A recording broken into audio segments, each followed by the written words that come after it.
Hello, everybody, and welcome to Confident Compounding with Corey Cramer. Today, we're doing episode number 5 of Cramer versus Cramer. This is where on Fridays I go through and I look at some of the lightning round stocks from Jim Cramer's Mad Money show that callers have asked about, and I give you my very quick take on what I think about them, along with a brief description of what Jim thought. So we can compare the two of our thoughts. These aren't going to be like full all-out analysis, just kind of my quick thoughts where I usually reject almost everything, but we'll see what happens. Okay, so first one, I'll have a link to the show down in the description as well. And as always, this is not individual investing advice, just how I quickly sift through stocks sometimes. Okay, so first one's Wingstop. Jim said no to that one. So the earnings growth looks pretty good until this year. It's kind of stumbling a little bit. The issue I have is it's a $10 billion company now. It's trading at, call it almost 100 PE ratio. So the odds of them being able to grow fast enough or long enough to justify that PE ratio is pretty small, even if they're relatively successful. The time to buy this one would have been back here when it was trading at ironically, like a half of the PE it's trading now, even though it still had a decade of growth in front of it. So it would have been a 10 bagger if you would have identified this one early back sometime during this period, especially looks like 2017 would have been the prime time when these guys were smaller, had more room to grow. We're trading at an elevated but not expensive valuation relative to their potential future growth. So good company, but too expensive. Next one, Philip Morris. Okay, Jim doesn't invest in tobacco stocks. This is one where, okay, so so we have pretty slow growth here, but the past couple of years it's picked up. Like last year was 9%, and now it's expected to be 14% this year. That's really attracted investors. That's probably too expensive for me, but I mean, this would have been a pretty decent one to pick up if you would have bought it maybe back here. Let's see. Because they have a pretty good dividend too. Yeah, I mean, it's okay. It's probably about the same as the S&P 500. So I don't see anything too attractive here now, but I mean, if I had bought it back here, like last year, it's only a year ago, and you're up 100%, to me, I'm taking profits in this one. Dividend yields 3%, probably pretty steadily paid. This is, if I believe, it's the international cigarette business or tobacco business that used to be Philip Morris. The USA one is Altria now. So, yeah, just nothing super special. Probably too expensive would be my guess. But they might be able to get more growth internationally. It just depends. Next one's UPS.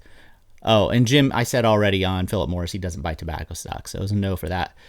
It was a no for him for UPS. Go back and watch my UPS videos. I talk about, I think I even have a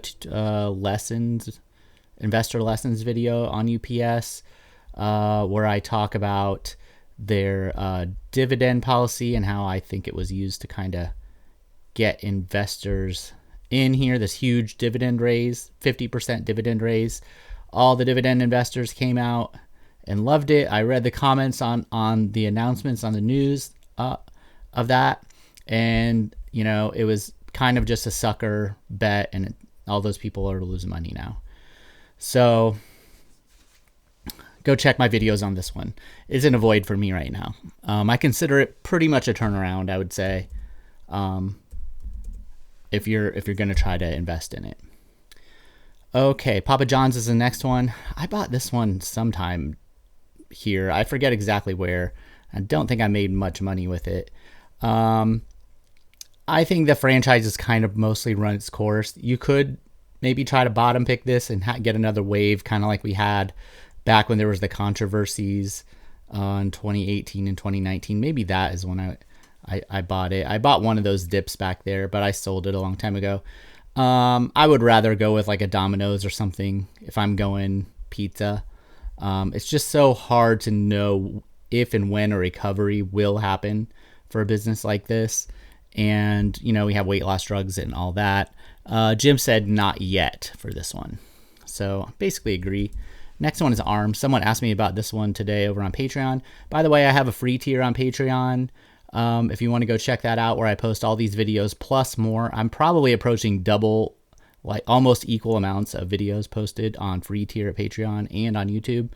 So check that description out down in the, or check out the link down in the description. ARM. So here's my deal with ARM. I want at least 2 years of data, even for my fast growth strategy. And they're semiconductor company, so they're going to be even more cyclical. So I really want, like, I want to see them go through a downturn, come out of it, so I have something to gauge on what a downturn would look like for them. So it's just too soon for them. I need more public data as a publicly traded company. Next one, GitLab. Jim says no. I don't know if I've looked. I think I do track this one, but it doesn't look. What is the? So we have a 58 PE, flat earnings. Yeah, it just doesn't. Let's look at the basic earnings real quick. Yeah, they're not even profitable on a GAAP basis. So yeah, this one's just an avoid for me. I think I do track it though, just in case the numbers turn around. Jim said no for that one as well. Arlo Technologies. Jim had not heard of this one before, so he didn't have an opinion.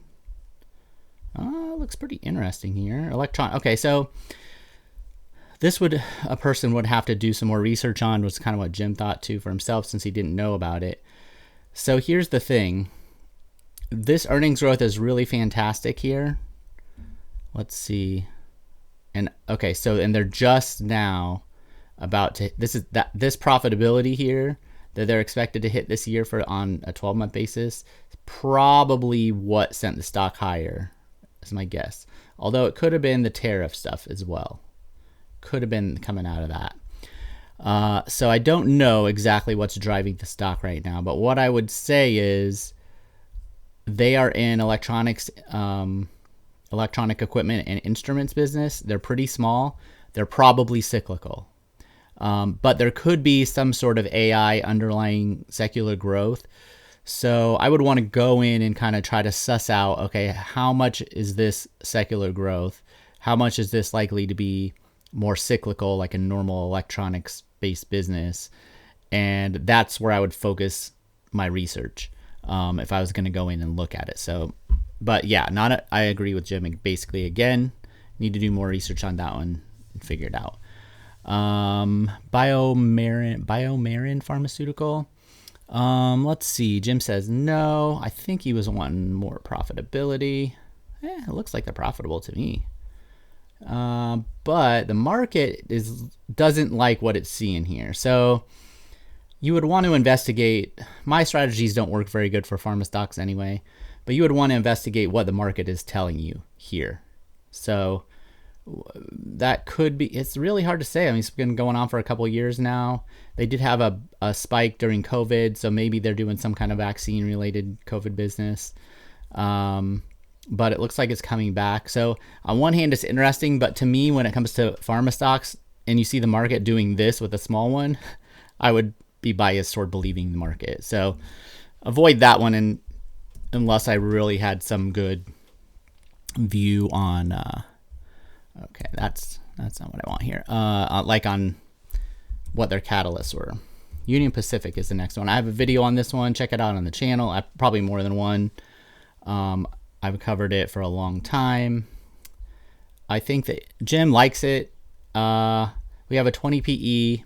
Once you get past that 2018 tax cut year, I think the problem here is going to be earnings growth is only 5%, and it has a 20 PE. So that's a PEG ratio of 4. That is very expensive. I think these single digit, and then we don't even know what's happening with trade. These guys transport a lot of goods from the west coast of the United States toward the east, coming from China. So if we really do reduce stuff there, and it doesn't come from Vietnam or Malaysia or someplace like that, that also is going to use those same ports, then I think these guys are going to struggle with earnings. And 20 PEs, probably too much. If I got down to, well, I have a number somewhere. Go watch my video. I probably have it. There's nothing wrong with the business. It's just too expensive given everything that's going on right now. All right, SPRY. ARS Pharmaceuticals. Okay, again, another pharma company. Jim thinks they're going to get bought out. That could be a decent reason to buy a small pharma company if you have reason to believe somebody will buy them. It's only $1 billion. The hard part about that is you don't know if they're going to buy right now for a premium of like 30% or 50%, or if the stock falls back down to $3 a share, which is like 80% lower or something than where it is now, and then they get bought out for $5 a share or something. So it can be pretty hard, and if you're not really into this and know these businesses well, to know what other pharma companies are willing to pay for them. But they are small, so that does help. But it's a void for me. Next one, Joby Aviation. I think these are like the little personal helicopter plane things. Too speculative right now. I want to see, some sales and revenues and so forth. So it's just too soon on this one. It'll probably have a pullback at some point, even if it ends up working out in the future. KURA. Jim did not know this one. This is Oncology, another pharma. Looks like they're probably burning through money. It would just be an avoid for me on this one. And the market's kind of telling us that things aren't maybe going as well as they want. So, or it's going to take longer for them to do whatever it is they're trying to do. So this would be an avoid for me. Okay, that's 1, 2, 3, 4, 5, 6, 7, 8, 9, 10, 11, 12. We got through 12 of them today. If you like this, give it a thumbs up. Check out the links in the description. I have weekly picks on Patreon. So when I go make videos like this and I reject every single stock and people think I never buy anything, I force myself to have one stock pick a week. I do actually buy them myself. That's my weekly picks over on Patreon for $25 a month. And I have a full service on Patreon. So I didn't use any of my spreadsheets in this video. I just used fast graphs. But that gives you full access to my valuation spreadsheets and direct message me and all that kind of stuff. And if you did think these fast graphs were useful, I have a 25% off affiliate link down in the description for you. If you want to go check out fast graphs, they have free trials, so you can try it for free. Check out that link down in the description. And I'll see everybody later.